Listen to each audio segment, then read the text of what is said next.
अस्सलाम वालेकुम दोस्तों, कैसे हैं आप सब लोग। उम्मीद है आप सब लोग ठीक होंगे। आप देख रहे हैं टेक्निकल मदनी यूट्यूब चैनल।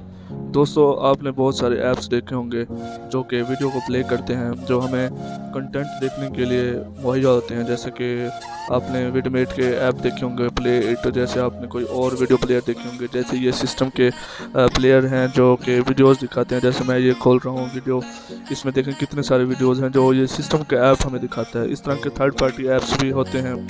जैसा कि आपको दिखा दूँ, ये एम एक्स प्लेयर है, ठीक है। तो और भी बहुत सारे प्लेयर्स हैं। तो मैं आपको एक ऐप बताऊंगा जो इतना अच्छा है कि आपकी इंशाल्लाह ज़िंदगी बदल के रख देगा।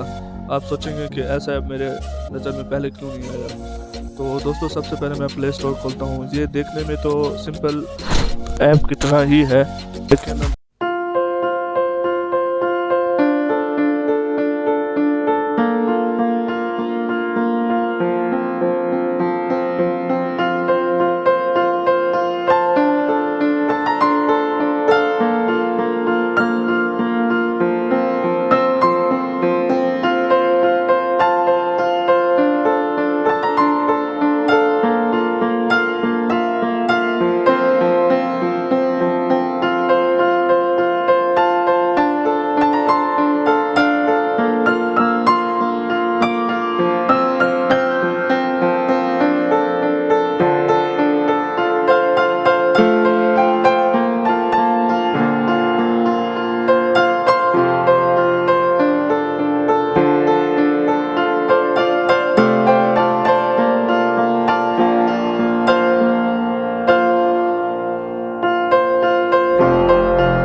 हम लोगों को कोई मूवीज़ देखने के लिए लिंक पे डाउनलोड करना पड़ता है। आप देखेंगे किस किस को प्यार करूँ, और ये बिस्मिल्लाह, और मतलब ये बहुत सारी फिल्म्स हैं जो आप ऑनलाइन देख सकते हैं। अब देखें, इतना अच्छी चीज़ मेरे ख्याल में आपको नहीं इल्म होगा इस चीज़ का। तो आप इसको क्लिक करके देख भी सकते हैं और उसको जो है ना डाउनलोड भी कर सकते हैं। अब देखिए, ये वीडियो चल गई। अगर मैं ऑनलाइन देखना चाहूँ तो देख सकता हूँ, इसको डाउनलोड करना चाहूँ तो डाउनलोड भी कर सकता हूँ। लेकिन ये है कि इसमें हाई एंड जो लॉगिन होगी ना, एचडी, तो इसमें लॉगिन करना पड़ेगा। तो आप एक दफ़ा सिगरेट लॉगिन पीता कर लें, सेहत लिए उसके हानिकारक बाद आप है। उसको यूज़ कर सकते हैं। शराब तो पीना सेहत ये लिए दोस्तों, वीडियो जो डाउनलोड होगी, आपको एक चीज़ बता दूँ कि उसमें आपकी इंटरनल फाइल में नहीं होगी। ये सिर्फ इसी के अंदर, ऐप के अंदर ही डाउनलोड होगी। और ये देखें, ये टीवी शोज़ हैं, वेब शोज़ हैं, मूवीज़ हैं, न्यूज़ हैं, ये कैटेगरीज बनी हुई है। म्यूज़िक भी है इसमें, ठीक है। म्यूज़िक के बाद आप